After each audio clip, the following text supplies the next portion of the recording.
Alors bonjour à toutes et à tous et bienvenue à ce point de marché stratégie bourse au Forex du vendredi 10 août 2018 du Avenir. Très heureux de vous retrouver. Alors je vous demande simplement de me confirmer que le son image fonctionne bien s'il vous plaît. Le temps pour moi de vous présenter donc l'avertissement légal sur les risques. Le trading avec effet de levier amplifie toujours les gains et les pertes. Un compte risque limité présente un risque de perte du capital investi. L'investissement sur compte titre présente un risque de perte en capital. IG fournit exclusivement un service d'exécution d'ordre. Cette présentation est donnée à titre indicatif et ne saurait être considérée comme un conseil ou une recommandation. Voilà donc pour cet avertissement légal sur les risques. Donc n'hésitez pas, je vous prie à me confirmer donc que le son et l'image fonctionnent bien. Je pense que ça devrait aller. Voilà, donc apparemment, oui. Bonjour également et merci à Didier de m'avoir donc confirmé que le son et l'image fonctionnaient bien. Et merci donc pour votre message, pour votre commentaire. C'est parti pour ce point de marché. Donc n'hésitez pas à vous servir du chat pour réagir, laisser vos commentaires et me poser toutes vos questions. Alors on va débuter par l'analyse du cours de l'euro, l'euro qui se replie. L'euro qui se replie donc après des informations parues la nuit dernière du Financial Times qui a indiqué que la BCE serait inquiète de l'exposition de certaines banques européennes en Turquie, dont BNP Paribas, et donc le marché qui se met à vendre de l'euro comme le montre ce graphique de l'indice EXY, qui est un indice finalement qui est composé de plusieurs paires en euros. Alors l'euro est baissier en ce vendredi et cela va bien sûr impacter le cours de l'euro-dollar, le cours de l'euro-dollar qui est en train, comme vous le voyez, de casser un niveau de support majeur à 1,15 $. Alors ce qu'il rebondissait pourtant, mais voilà, il est venu échouer finalement sous cette résistance à 1,1640. Donc bien sûr, cette cassure, si elle se confirme, elle est bien partie pour être confirmée, invaliderait ma stratégie de retour sous 1,1750 et le taux de change euro-dollar qui est en train donc de prendre la direction des 1,1366 qui est un niveau weekly, une ancienne résistance weekly. Vous voyez une ancienne résistance de long terme devenue support. Donc pour le moment, en effet, ma stratégie est invalidée, en tout cas elle est écartée. Le cours, donc c'est la raison pour laquelle hier j'indiquais que bien qu'il y ait selon moi un potentiel de rebond sur l'euro-dollar, je pense qu'il fallait toujours attendre en analyse technique un déclencheur. En l'occurrence, j'avais évoqué ce seuil, cet ancien support formé à court terme à 1,1640, qui a donc produit des effets baissiers. Donc voilà pour cette stratégie euro-dollar. Le GBP USD à présent, le GBP USD qui est baissier, toujours baissier, qui a atteint ce matin cet ancien support de long terme à 1,2780. L'indicateur de momentum RSI accentue ses pertes, puisqu'il croise à la baisse la borne 30, et donc le cours qui est donc baissier, risque baissier, mais encore une fois, je parlais de déclencheur il y a un instant sur l'euro-dollar. Donc je pense en effet que le risque baissier serait relancé en cas de cassure de 1,2780. C'est d'ailleurs le scénario qui est en train de tenter le marché, le cours. Et le cas échéant, un retour à court terme sur ce seuil d'inversion de polarité que j'ajuste. Ce seuil d'inversion de polarité de long terme également à 1,25 968 me paraîtrait probable donc en cas de cassure. Donc si le marché parvient à rompre ce niveau de support, prochaine cible me concernant à 1,25 97. L'USD Yen à présent, dont je vous invite à retrouver un article qui a été mis en ligne il y a quelques minutes sur le site dailyfx.fr. L'USD Yen, en fait finalement, c'est la composition de change, la composition de deux devises haussières à court terme, puisque le dollar est sous ses sommets annuels, concernant l'indice DXY, alors que le yen progresse également et il relance d'ailleurs son potentiel également, probablement avec les informations donc Financial Times concernant donc les incertitudes de la BCE vis-à-vis des expositions de ces banques en Turquie, en tout cas vis-à-vis de ces inquiétudes. Et donc en effet le climat semble averse pour le risque ce matin. Les bourses baissent, on va la voir dans un instant. Et le yen, du coup, en tant que valeur refuge, progresse. Donc du coup, le taux de change USD-Yen qui met davantage de pression sous cette ancienne résistance devenue support à 110,92, mais ce seuil pour le moment tient, n'a pas encore rompu, et donc sur support bien sûr, on ne peut dégager de stratégie baissière, en tout cas selon la théorie de l'analyse technique. Le déclencheur, en l'occurrence, serait une éventuelle cassure des 110,92. Pour le moment, le marché tente de casser ce niveau de support, mais il n'y parvient pas encore. Donc, en l'absence de cassure, un rebond en direction des 112 yens me paraît envisageable.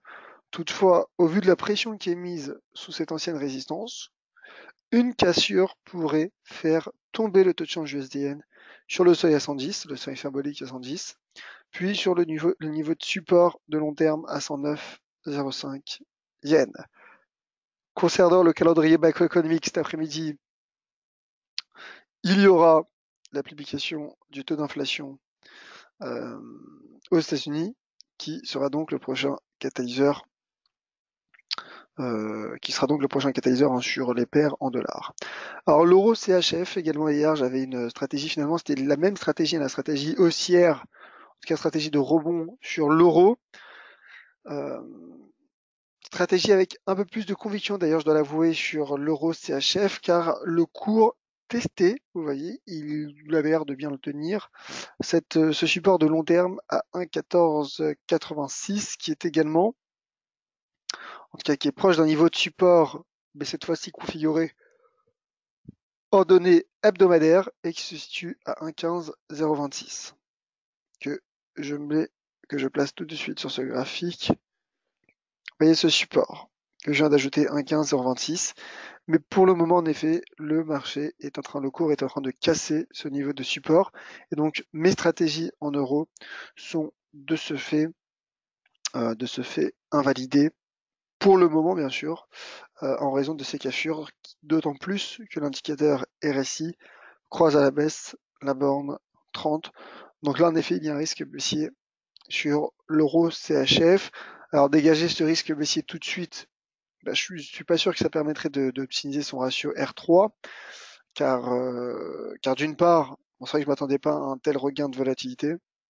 Donc en effet, ma cible en cas d'invalidation de ce scénario se situe à 1,1430 et seconde cible, ce point bas annuel qui s'élève très exactement à 1,1368. Donc là, en effet, on y est presque. Donc là, pour le coup, je pense que le risque baissier serait relancé en cas de cassure de ce point bas à 1,1368. Pour le moment, en effet, ce qu'il faut comprendre, c'est que ma stratégie haussière sur 1,15,026 n'a pas pris forme. Le marché a invalidé ce scénario. Le franc suisse qui est également une devise à l'aspect refuge. Et donc en effet, le climat, ce vendredi, le climat est averse pour le risque sur les marchés. Un mot sur l'euro GBP. L'euro GBP qui était sous résistance. Donc là, j'imagine avec la baisse de l'euro qui a peut-être pu se replier. Alors c'est vrai que finalement l'euro GBP en effet se replie, mais c'est une paire qu'il faut le rappeler qui est tiraillée entre la faiblesse de la livre sterling et le recul assez soudain de l'euro. Donc en effet le cours se stabilise sous cette résistance. Cette résistance, vous voyez, de long terme à 0,90 317, 0,90 31. Donc en effet, sous cette résistance, je pense qu'il y a un risque technique qui subsiste et qui pourrait reconduire le taux de change euro GBP sur les 0,87 85. Seuil d'inversion de polarité weekly. Un franchissement ouvrirait la porte dans un premier temps à ce sommet à 0,92 61, puis en cas de nouveau franchissement, donc en seconde cible, à 0,94 35, ce point haut de l'année 2017. Voilà pour l'euro GBP, en effet, configuration intéressante car le cours est sous un niveau de résistance et sous résistance, il y a un risque technique, baissier. Voilà pour l'euro GBP. Passons au marché boursiers. Si vous avez des questions sur une quelconque autre paire de devises ou même sur une paire que j'ai évoquée, n'hésitez pas à me le faire savoir, s'il vous plaît. Alors le CAC 40 justement, le CAC qui est pénalisé par la chute de BNP Paribas, en tout cas par le recul de BNP Paribas ce matin, et le cours qui toutefois n'a pas encore cassé ce premier niveau de support journalier à 5448 points. Donc certes, ce support est sous pression, mais pour le moment, en effet, il n'y a pas encore cassure car la bougie journalière n'est pas encore clôturée. En cas de cassure de 5448 points, le CAC 40 pourrait retomber en direction de ce support de long terme à 5380 points. Mais encore une fois, pour le moment, le cours est sur un niveau de support. Donc sur support, et en l'absence de cassure, finalement, cela maintiendrait le trading range formé à très court terme. Et donc un rebond sur ce niveau de support pourrait conduire le CAC 40, l'indice CAC 40, sous les 5540 points. Voilà, donc CAC 40 sous pression, mais qui teste un niveau de support majeur. Le DAX, à présent, l'indice DAX, donc l'indice allemand, qui lui aussi est sous pression, lui aussi travaille ce premier niveau de support à 12 512 points, son premier niveau de support horizontal, puisqu'il est en train de casser également donc ce droit de tendance haussière partant de ce creux du mois de juin, ce creux à 2102 points. Et donc, en effet, pour le moment, il y a support, et en l'absence de cassure de ce support, un rebond du DAX en direction des 12 875 points et peut-être un niveau intermédiaire à 12 710 points serait plausible. Donc tout reste à savoir, l'enjeu peut-être de la séance du jour sur les marchés boursiers serait de voir si les indices européens parviendront ou non à casser leur niveau de support. Je rappelle que l'USD-Yen est également sur support, donc on trouve finalement une corrélation entre le yen et les indices européens, corrélation inverse qui est plutôt logique. Donc finalement, une cassure de ce niveau de support pourrait également être synonyme d'une cassure du niveau de support de l'USD-Yen. Voilà, simplement pour faire un lien entre l'entame de ce webinaire et en tout cas le marché action et les marchés de devises. Un mot sur le cours de l'once d'or qui est également une valeur refuge. Le cours de l'once d'or, lui, vous voyez, qui ne profite pas tant de ce climat, en tout cas de ce regain d'aversion au risque, puisque n'oublions pas que l'once d'or est également inversement corrélé au dollar américain. Le dollar se porte bien sur le forex et donc le cours de l'once d'or peine à relancer sa dynamique, bien toutefois, ça il faut noter en effet, qu'elle tente de se stabiliser également sur un mouvement latéral au-dessus de ce support de long terme à 1204 dollars. Donc un rebond sur support, d'ailleurs l'indicateur RSI, vous voyez, le momentum, l'indicateur de momentum RSI atténue sa baisse et il se replace juste au-dessus de la borne 30. Donc ce qui pourrait à terme favoriser un rebond du cours de l'once d'or. Mais bien sûr, au vu de cette tendance, que ce soit court terme ou long terme, le risque demeure baissier sur le cours de l'once d'or. Et donc, en effet, une cassure des 1204 dollars renforcerait le risque baissier sur le cours de l'once d'or et relancerait sa baisse en direction de ce creux de la semaine du 23 janvier à 1188 dollars. Voilà pour le cours de l'once d'or. Et donc, je passe aux questions et commentaires. Parfait, il y en a une de Didier qui me demandait il y a un instant voilà, une intervention sur le cours de l'once d'or. Écoutez, ça vient d'être fait.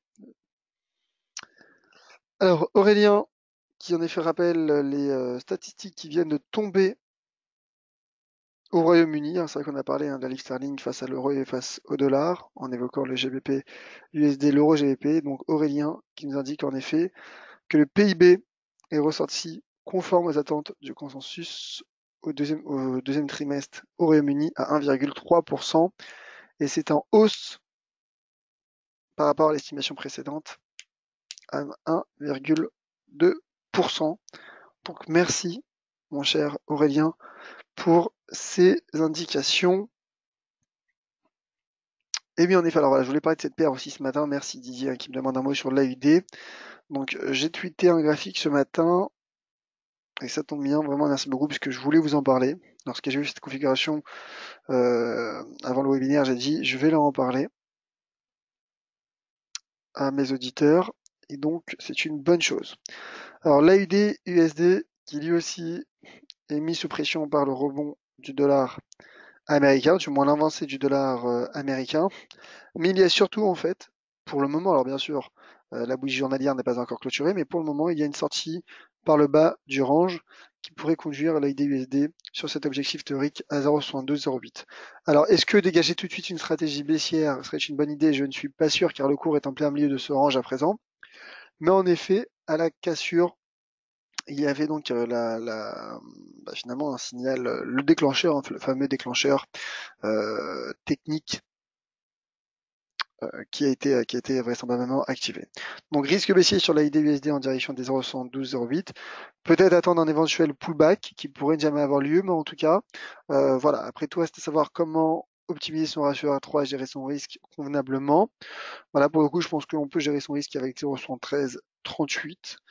Mais comme j'ai dit, pour le moment, le cours est quasiment en plein milieu du range, donc je ne suis pas sûr que dégager une stratégie baissière tout de suite permettrait d'optimiser son risque. Mais en tout cas, d'un point de vue technique, voilà, j'ai simplement pris ce range, alors sans prendre en compte les mèches qui dépassent, et j'ai dupliqué donc la hauteur de ce range par rapport au point de cassure, ce qui est finalement ce qui nous donne l'objectif théorique de l'analyse technique à 0,7208 $.